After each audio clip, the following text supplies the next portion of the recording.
This is a Sports Radio Live podcast covering your world of sports. Bryan Houston's Sports Radio Live. It's weekdays at 3 on 99.3 Talk FM, the talk of East Texas. Yogi Berra said 95% of this game is 100% mental, and there's nobody that knows that any better than Dr. Kevin Elko. He is on the APEC VIP hotline, cutting-edge training for the serious athlete, apecgo.com. Dr. Elko is a motivational speaker who teaches human performance and preaches nerves of steel, and he's with us right now on Bryan Houston Sports Radio Live on 99.3 Talk FM. Dr. Elko, thank you very much for being on the show with us. Thanks for having me. I was excited to come on. Well, I've been wanting to have you on for a long time. I read Nick Saban's book after LSU won the national championship, and he talked about the role that you played in that national championship. And I would like to hear, first of all, how you met Nick Saban and what you did for those LSU Tigers. I met Nick. I was in Baton Rouge, and I was speaking. I was doing a talk there, and he wanted me to come over and speak with the team. And I just went over and spoke, and we connected instantly. He just lost Texas in the Cotton Bowl, and I was there speaking, and I'm real good friends with the strength coach, Tommy Moffitt. We were at Miami Hurricanes together, and he was behind some of it. And Nick said, "What do I need to get you to come here?" And I tongue-in-cheek said, "Well, when you win that national championship, make sure you send me a ring and put diamonds in it." And he did. How many of those rings do you have now? 7. 7. And that's national championship rings and Super Bowl rings, right? Spoke the night before the Super Bowl to the Packers last year. Wow, that's incredible. Yeah, they were fun. I've got them in Alabama. I've got them in Miami. So it's been really fun. How did all this come about?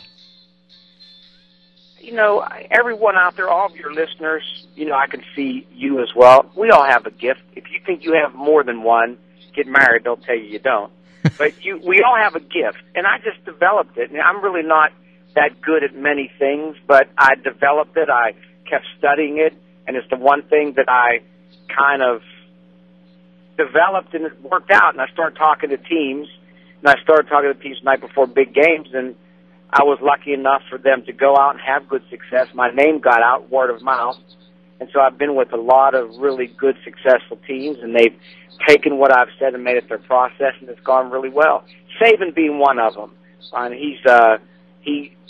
now he's, of course, at Alabama, and I'm with him there, and he tells people all about me, and when they go to the next place, they take me. But really, all you have to do in any industry is just be your gift, develop it. They'll find you. And I just developed it, got my doctorate in this area of the psychology of sport at West Virginia University, and my name just got out. That's incredible. Now, on your website, you write about getting to work on the 2 key elements of top performance, self-talk and manifesting the visions inside your mind. Could you explain a little bit about what that's all about? A man hits on a lottery for millions and millions of dollars. And if at the same day, a man's in action, he's a quadriplegic. And we have dinner with those 2 men. We have a conversation with those 2 men at the 3-year anniversary of both of those events. One of those men will sit there and tell you he has found peace at the 3-year mark. And one of those men will sit there and tell you he's miserable in 80% of the cases. And the one who has found peace is in that wheelchair. Now, look at the event. The difference is the guy who's in the wheelchair is saying to himself, self-talk, I said to myself, I don't judge life. In 80% of the cases, I think every day is a blessing. The guy with the money is saying, but they said life was going to be easy. And so what it comes down to with self-talk is events don't cause what people feel. What they tell themselves about the events does. And one of the most powerful things all your listeners can start telling themselves is this one. Some things I can control, some things I can't. There are things that you say to yourself. And I've gotten to a point where I say them out loud. I'm headed to an airport right now. When I walk in the airport, I'll walk right in the door and say out loud, if you're easygoing, this can be easy. Let's let peace be the umpire. So the whole premise is, when I talk to myself, that really controls how I feel more than anything and more than the event. So take control, be conscious, be deliberate of that conversation. I was talking to my wife one time, and I just said out loud, "Let go of your need to be right." She said, "Who you're talking to?" I said, "Not you." That's the basic premise. Now here's vision. There's two. You either live in vision or you live in circumstance. Big statement I just made. I speak all the time in Alabama. Incidentally, here's a typical day with Alabama football. Hey, Coach Saban, what do you want me to say to the team? How to blank do I know? If I knew what to blank to say, I would have said it. That's roll tide. So there's a town called Enterprise. They're growing cotton. It's 1910. Boll weevil comes, wipes them out. I don't believe that our country's going through hard times. I think our country's going through a pruning. We're going through changing times. We all go through pruning. If you can get a vision at the right time, if you can get there right after the boll weevil hit, there's a phrase from Julius Caesar.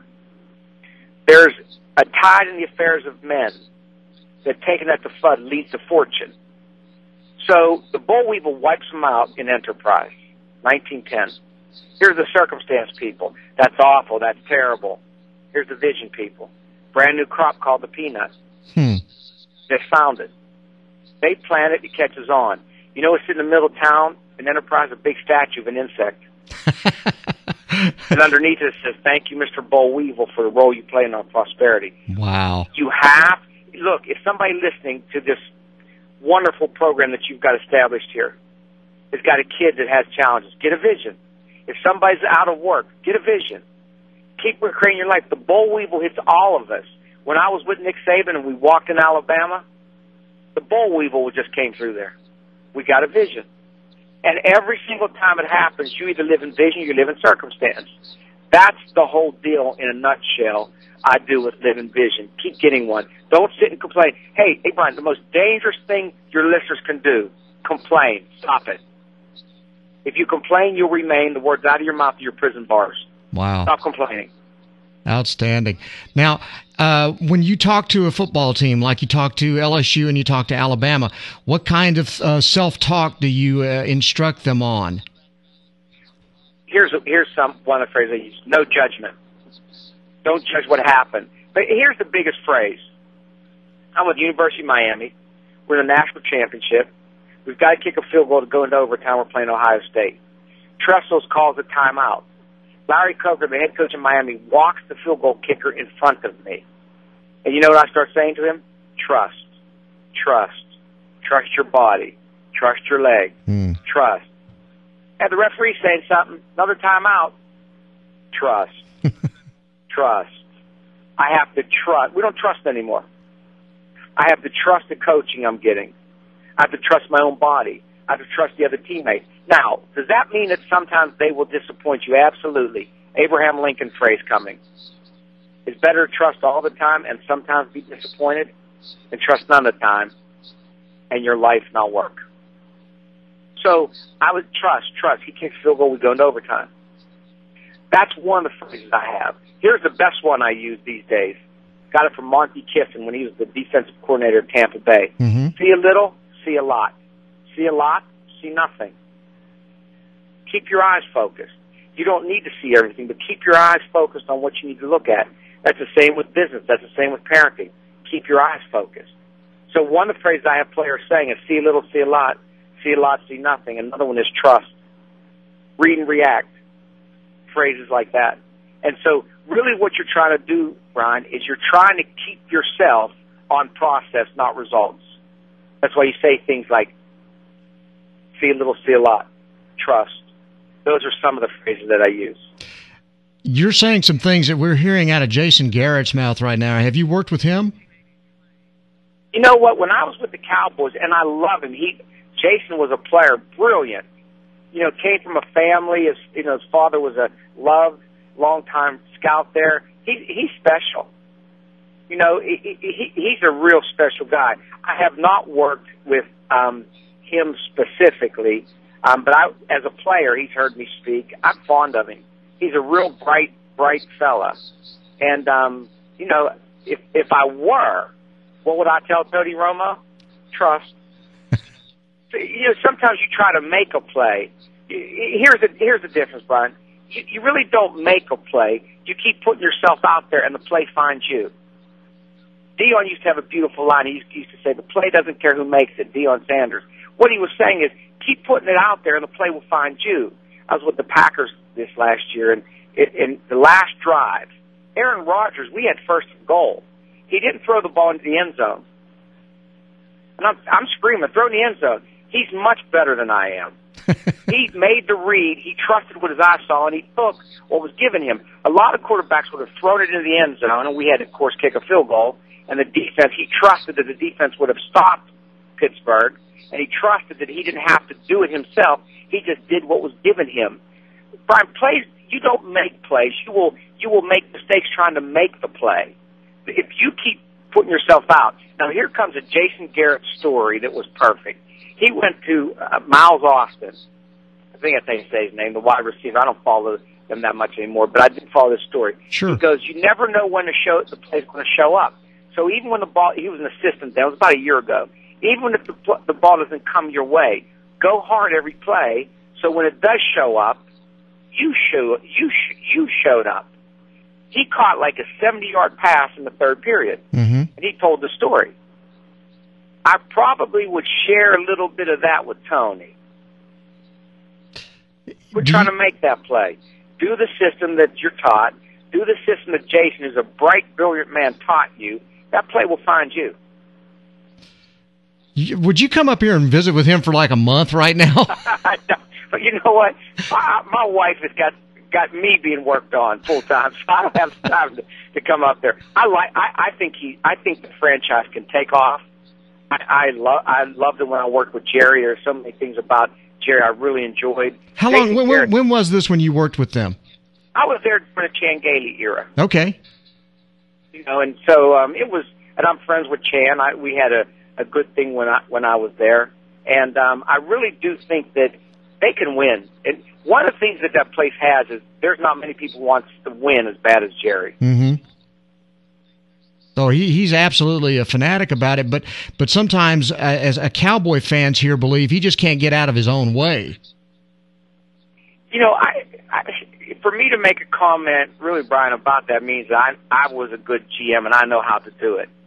You know, so I really don't. You know, him and Steven, were fabulous. You know, I understand some of the challenges that they're talking about. What I would just tell everybody is get a system, work through it, execute it, and I really like the guy you guys coach right now. Now, you also work with companies as well, I understand. I do. I'm with a company today called Jackson National Life. I'm here in Indianapolis. I'm headed to work with them again in New York City. A lot in the investment industry. You know, it's football and a lot with that. And I teach the same kind of premises. No mental clutter. Get your head quiet. Keep on feeding yourself a process over and over till you start to see it. Execute. Those sort of things. Now, as far as Alabama's concerned, how often do you see this team now? I'm going in right before the LSU game. I'm going in the night before. You're killing me. You're an LSU fan. I'm an LSU fan. This is how I learned about you, and you're killing me right now. What I was going to beg you to do is stay away from them until after November the 5th. No, I'm there the day before. I'm there on Friday. I'm going down to speak to them. He front loads me a lot, like in the summer, you know, in the preseason. And I usually go in before some of the big games during the year. That's the next time I'm in there is before the LSU game. I'm going to go in. And it's not really anything exoteric. You're just trying to get them to focus completely on process and come together. It's just getting the system over again. And I tell you what, that's going to be a fabulous football game. LSU's got my goodness, they've just got such athletes. I think they've got one of the best strength coaches in the country in that Tommy Moffitt down there. There's such good athletes down there. That's going to be a fun game. Have you ever talked to both teams? So, Bryan, when you were single, if two women you were dating were in the same restaurant, did you go in there and have... No, I don't believe in suicide, no. No, I mean, I'd be at McDonald's across the street. These guys take this stuff a little too serious. No, I didn't. I don't mess around. They actually think I'm like giving the plays. I don't even know the plays. There's a little bit of paranoia, so I understand it. I've been burnt by that a couple of times where I've been accused of, did you give him our playbook? I'm like, you've got to be kidding me. So I'm careful. Is there a particular pro football team that you're working with this year? You know what, down the stretch, You know, I anticipate that I'll be back in with the Packers, and I'm going to sooner or later go with Carolina. Okay. Ron Rivera, I'm really fond of him. I'm excited about going in and doing some work with Cam Newton. So down the road, I'm going to go in there as well. As far as this process goes, how would that translate into something like what I do for a living? I'm a sports talk host. So what kind of self-talk and what kind of process would I need to have a great show? I am right now driving by a McDonald's. I'm in the back of the car here. McDonald's comes right out, Brian, says our goal in life was never to make the best hamburger. Well, congratulations, you hit your goal there. but their goal was to make the same hamburger. They've been pretty successful. They have. I've not been with anybody who's been a success. Parenting, I love him. He's like you. I work with Chris Mortensen, Nick Saban, that they don't have a step-by-step process. Now, they might not say it. They might not even be completely clear of it. But if I stood them up in front of people and said, explain your process. For example, when's the last time somebody visited you and didn't have a discipline process with their children and you didn't want that family to leave? And so what would I say to you? I wouldn't tell you to get a specific process, but make sure you perfect the one that you have. Lee Trevino's golf swing is ugly. Arnold Palmer is uglier, but they perfected it. Everywhere I go, here's the way we do it. Here's the steps that we do. Here's exactly how we go forward. There's a step-by-step. If you're not bought at McDonald's, they come out and say, here's how you warm the buns. Here's how you clean the bathroom. Here's how you collect the money. It's a process. And it's step-by-step so you can replicate it. I would say do yours so well that when the next person comes in, you could hypothetically sell it. Here's the way we do it. And I was speaking one time, I was speaking actually to the Nebraska volleyball team, which was very successful, about 3 years ago, and this young lady in the crowd says, I got you. I've heard you. I've got your step-by-step. I see it. Like I came on the air and you said, okay, vision, self-talk. Right, that's part of mine. That's part of my franchise. And Alabama has a franchise. And what I do is I go in and help present and manufacture the culture. That's it. You have a specific style. Chris Morton has a specific style. Manufacture it, stay on it, stay very tight. Now, you can come off of it some. But this is the way we do it. And that's how I would tell it. This is how I raise our kids. And, you know, sometimes people tell you I'm eclectic, which means I do a little bit of everything. They're really what they call a cop-out eclectic. They do a lot of nothing. This is my process. Alabama has one. The Packers have one. If you watch Aaron Rodgers when he drops back to pass, his mind goes into a process. When you watch Nick Saban, last time I spoke to the team, I walked by Nick's office, and I was just done 3 or 4 minutes. He was watching film of me to repeat it 500 times to the team. Wow. That's his process. Just repetition. I saw Derek Dooley one time, and the coach of Tennessee, and he goes, hey, I love that new book you have out. I said, I don't have a new book out. He said, the one that Saban put his name on. You know, it's kind of being funny. But that's what he does over and over. He's teaching his process. So it's a lot about repetition, huh? It's a lot. I tell people all the time, do not teach objectively. Do not teach persuasion. Teach subconsciously. Brian, I was in trouble as a kid, and I was in the principal's office, and my mother came in and makes the statement. She's looking at me, but she made it to her. She goes, this will happen over a long period of time all of a sudden. Mm-hmm. What she was saying is, I'm going to have to teach this to this boy about 500 times before he gets it. If you're listening in your parents, if they don't get it, keep teaching it. Just keep drilling it in their heads. My phrase is, don't pull weeds, keep planting grass. Very good. Now, tell me, do you have a new book coming out, or is there? And I want to tell people have a movie coming out. The movie is coming out. It's called The Pep Talk. Okay, that's about your book, though, right? Well, it is the book. Okay, it's going to be a novel, and it's a novel that's coming out, and we are bringing that out. Should be out, I believe, in next year. They're working on it now. If anyone goes to our website, drelko.com, we have something every Monday. It's free. It's called the Monday Morning Cup of Inspiration. Call, and you can surely hear that. Every Thursday night, and this is basically for football teams, but everyone's listening, we have something called the Thursday Night Pep Talk. We have a DVD we just recorded 2 weeks ago in Mobile called Quit Wishing for Victory and Go For It. and that will be on the website probably within a week. On drelko.com, we'll start selling that. My books are The Pep Talk, Touchdown, True Greatness, and Nerves of Steel. You can get either any of those at Amazon or go to our website. Great. Dr. Elko, I have wanted to get you on the show for months. You know I've pestered you to death here, but it was well worth it. I can't tell you how much you kept playing grass, didn't you? You kept playing grass. I told you I was following the process. I appreciate you. Hey, you know what? I'm sure you're a blessing to all those people there. Well, so I'm glad to be a part of it. Please stay after me. Call me again. I want to come on the air again. And you keep on being a blessing to your listeners. Well, thank you, sir. You've been a blessing to us, and I will absolutely call you back and get you back on this show again. Thank you very much for being there today. Thanks. I know it's very busy for you, but we really do appreciate the time you gave us. Thank you. You were great. All right. Thank you, Dr. Kevin Elko on Bryan Houston Sports Radio Live on 99.3 Talk FM. This is a Sports Radio Live podcast covering your world of sports. Bryan Houston Sports Radio Live. It's weekdays at 3 on 99.3 Talk FM, the talk of East Texas.